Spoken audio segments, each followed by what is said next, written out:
পাশ জোরে আসবে, ডান পাশ স্লো, আস্তে, ডান পাশ আস্তে, বাম পাশ জোরে। দুই লাইনে একটু বড় করে। পিছনে কিন্তু আমাদের ভ্যান আছে অনেকগুলো।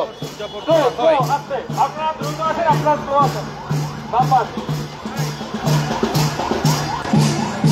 আদি নববর্ষ উদযাপন হতে যাচ্ছে এবারই প্রথমবারের মতো ঢাকা বিশ্ববিদ্যালয়ে, যেটি অগ্রহায়ণের প্রথম তারিখেই কিন্তু সেই আদি নববর্ষটি উদযাপন হতে যাচ্ছে। তবে আমরা বিগত সময় দেখে এসেছি বৈশাখের প্রথম তারিখেই কিন্তু চারুকলা বিভাগ ঢাকা বিশ্ববিদ্যালয় তারা কিন্তু নববর্ষ উদযাপন করে। তবে এবার ডাকসুর উদ্যোগে কিন্তু আদি নববর্ষ যেটি অগ্রহায়ণের প্রথম তারিখে যেটি করা হয় সেটি কিন্তু প্রথমবারের মতো সেই নববর্ষটি উদযাপন করা হচ্ছে। এই দর্শক মূলত জানিয়ে রাখি, এই নববর্ষটি উদযাপন হয় কিন্তু মূলত অগ্রহায়ণের প্রথম তারিখে। তবে সচরাচর আমরা যেভাবে নববর্ষ পালন করে এসেছি বাংলা মাসের প্রথম তারিখ বৈশাখের 1 তারিখেই সেই নববর্ষ উদযাপন হয়। তবে এই নববর্ষ উদযাপন হচ্ছে অগ্রহায়ণের 1 তারিখে। আমরা কয়েকদিন আগেই দেখেছিলাম যে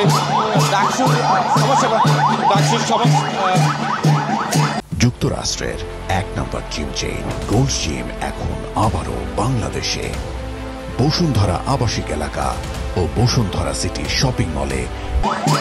ডাকসুর সাংস্কৃতিক সম্পাদক মোসাদ্দেক তিনি কিন্তু একটি সংবাদ সম্মেলনে ঘোষণার মাধ্যমে জানিয়েছেন যে আদি নববর্ষ এটি কিন্তু অগ্রহায়ণের প্রথম তারিখে পালন করা হয়। এবং তারই প্রেক্ষিতে আমরা দেখলাম এখানে কিন্তু যে সাংস্কৃতিক জোট আছে সেই সাংস্কৃতিক জোট কিন্তু তারা আদি নববর্ষটি পালন করছে আজকে অগ্রহায়ণের প্রথম দিন বাংলা মাসের, এবং সেই দিনটিকে লক্ষ্য রেখেই তারা এই নববর্ষটি উদযাপন করছে।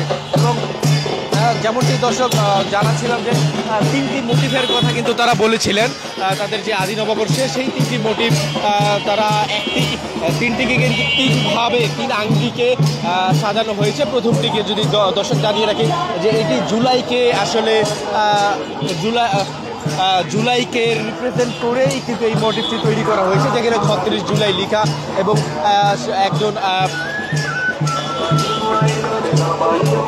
এছাড়া যে ছোটোখাটো মোটিভগুলো আমরা দেখেছি সেখানে পালকি এবং নতুন বউ সাজে কিন্তু এখানে আছে একটি মোটিভ, যেটি গ্রাম বাংলার পুরনো হারিয়ে যাওয়া সংস্কৃতিকে যেটি আসলে তুলে ধরে।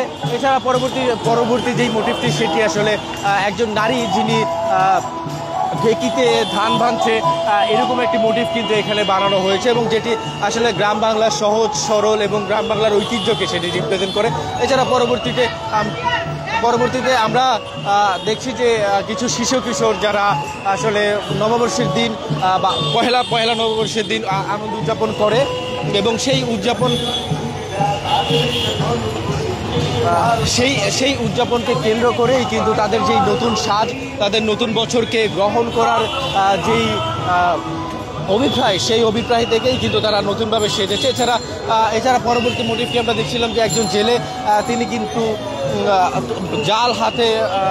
জাল হাতে তিনি মাছ ধরার যেই ভঙ্গি, সেই ভঙ্গিতেই কিন্তু দাঁড়িয়ে আছেন। তবে এটিকে দর্শক জানিয়ে রাখি যে এই যে মাছ ধরার ভঙ্গি সেটি কিন্তু বাংলার হাজার বছরের সংস্কৃতি, যেটি আমাদের দেশ যেহেতু নদীমাতৃক দেশ, তারই প্রেক্ষিতে আমাদের দেশের অধিকাংশ মানুষই বর্ষার সময় মাছ ধরে তাদের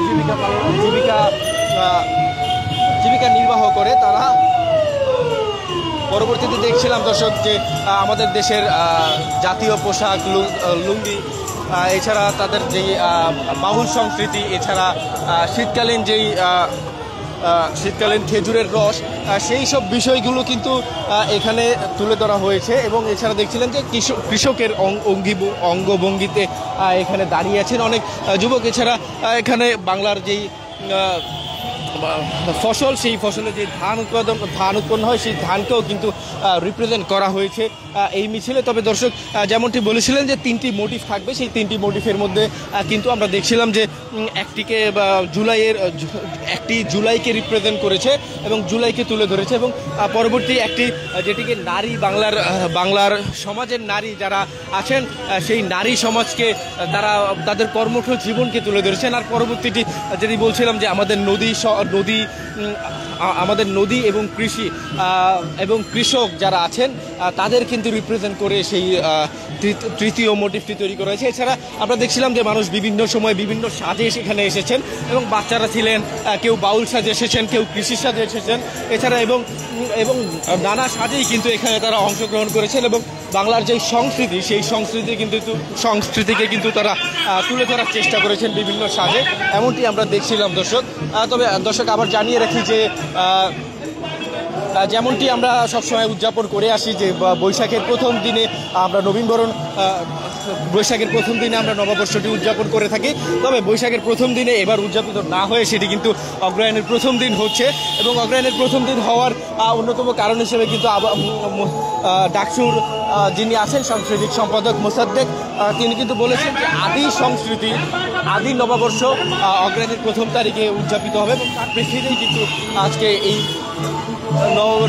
নববর্ষটি উদযাপিত হচ্ছে। দর্শক আমরা যেমনটি দেখেছিলাম যে তারা এই নববর্ষ উদযাপনের উপলক্ষে আমরা সচরাচর বৈশাখের প্রথম দিন যেই নববর্ষটি উদযাপিত হয় সেই নববর্ষ উদযাপনে কিন্তু আনন্দ শোভাযাত্রা হয় এবং এখানেও কিন্তু একটি আনন্দ যাত্রা তারা করেছেন এবং সেটিও কিন্তু চারুকলা থেকে শুরু হয়ে এখন পর্যন্ত তারা পুরো ঢাকা বিশ্ববিদ্যালয়ের ক্যাম্পাস ঘুরবেন এবং ওই বৈশাখের যেই নববর্ষ সেই নববর্ষের আদলেই কিন্তু এই নববর্ষটা কিছুটা করা হয়েছে, তবে কিছুটা সংক্ষিপ্ত পরিসরে হলেও ওই বৈশাখের নববর্ষের মতোই বিভিন্ন মোটিভ এবং বিভিন্ন সাংস্কৃতিক অনুষ্ঠানের মাধ্যমে কিন্তু এই নববর্ষটি উদযাপিত হচ্ছে। তবে বৈশাখের নববর্ষটি যেমনটা জনপ্রিয় আমাদের দেশের যেখানে অনেক মানুষ জড়ো হয় যে আনন্দমঙ্গল শোভাযাত্রায়, তবে এটিতে কিছুটা কম সংখ্যক মানুষ এখানে জড়ো হয়েছেন। তবে কিন্তু এটি দর্শক যে অগ্রহায়ণে প্রথমবারের মতো যে আদি নববর্ষ সেটি ঢাকা বিশ্ববিদ্যালয়ে প্রথমবারের মতো উদযাপিত হচ্ছে এবং সেই তুলনায় কিন্তু দর্শক জানাচ্ছিলাম যে তাদের যেই অনুষ্ঠান সেই অনুষ্ঠানকে কেন্দ্র করে কিন্তু মোটামুটি কিছু জনসমাগম হয়েছে। এছাড়া তাদের যেই বিভিন্ন মোটিভ এবং তাদের যেই বিভিন্ন সাংস্কৃতিক এবং দেশের গ্রাম বাংলাকে তুলে ধরার বা রিপ্রেজেন্ট করার যেসব উপাদান সেই সব উপাদান কিন্তু তারা রাখতে পেরেছে এই যে অগ্রহায়ণের শুরুতেই যে নববর্ষটি সেই নববর্ষে।